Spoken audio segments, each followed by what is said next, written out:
నమస్కారం, welcome to trending news programme.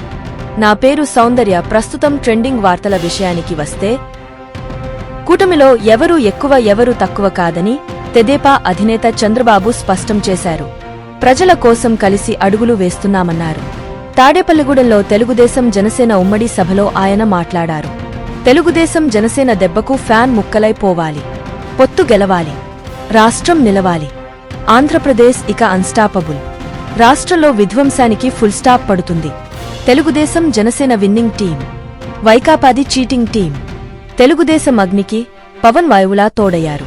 ఈ సభ చూశాక మా గెలుపు ఎవరూ ఆపలేరని అర్థమైంది అని ధీమా వ్యక్తం చేశారు. వచ్చే ఎన్నికలు రాష్ట్రానికి ఎంతో కీలకం. వైకాపా దొంగలపై తెలుగుదేశం జనసేన పోరాడాలి. రాష్ట్ర ప్రజల కోసం కుదిర్చిన పొత్తు ఇది. రాష్ట్ర పునర్నిర్మాణం కోసం ప్రజలు మాతో చేతులు కలపాలి. 2029కి విజన్ డాక్యుమెంట్ తయారు చేశాం. హైదరాబాద్ కంటే మిన్నగా రాజధాని ఉండాలని అమరావతికి రూపకల్పన చేశాం. పోలవరం ద్వారా ప్రతి ఎకరాకు నీళ్లిచ్చే సంకల్పంతో ముందుకెళ్లాం. కాని రాష్ట్రంలో ఇప్పుడు సైకో పాలన ఉంది. ఏ సీఎం అయినా అభివృద్ధి పనులతో పాలన సాగస్తారు. జగన్ సీఎం అయ్యాక అరాచకాలతో పాలన సాగస్తున్నారు. ప్రజాస్వామ్యాన్ని జగన్ అపహాస్యం చేశారు. వైకాపా వేధింపులు తట్టుకోలేక క్రికెటర్ హనుమ విహారీ పారిపోయే పరిస్థితి వచ్చింది. సొంత చెల్లి మరో పార్టీలో చేరితే సోషల్ మీడియాలో వేధించారు. జగన్ మానసిక స్థితికి ఈ ఘటనలే నిదర్శనం. అందుకే వైకాపాను చిత్తుగా ఓడించి సైకో నుంచి రాష్ట్రానికి విముక్తి కల్పించాలి. జగన్ 25 ఎంపీలను ఇస్తే ప్రత్యేక హోదా తెస్తామన్నారు. తెచ్చారా?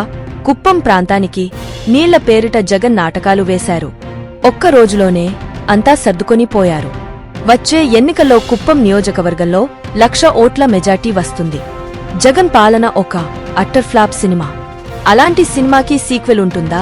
తెలుగుదేశం జనసేన కూటమి సూపర్ హిట్. వైకాపా గుండాలకు మా సినిమా చూపిస్తాం.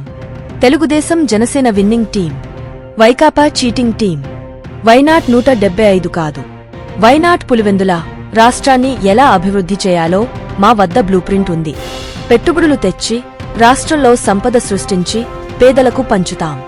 ఇక ఏపీ అన్స్టాపబుల్. కూటమి వల్ల కొందరు నేతలు ఇబ్బంది పడి ఉండొచ్చు, కాని పార్టీ కోసం పనిచేసిన అందరికీ న్యాయం చేస్తాం అని చంద్రబాబు భరోసా ఇచ్చారు. మరొక న్యూస్తో మీ ముందుకు మళ్లీ వస్తాను. అంతవరకు సెలవు. CJR టీవీని సబ్స్క్రైబ్ చేయండి. ఈ వీడియోను లైక్ చేయడం మరియు షేర్ చేయడం మర్చిపోవద్దు.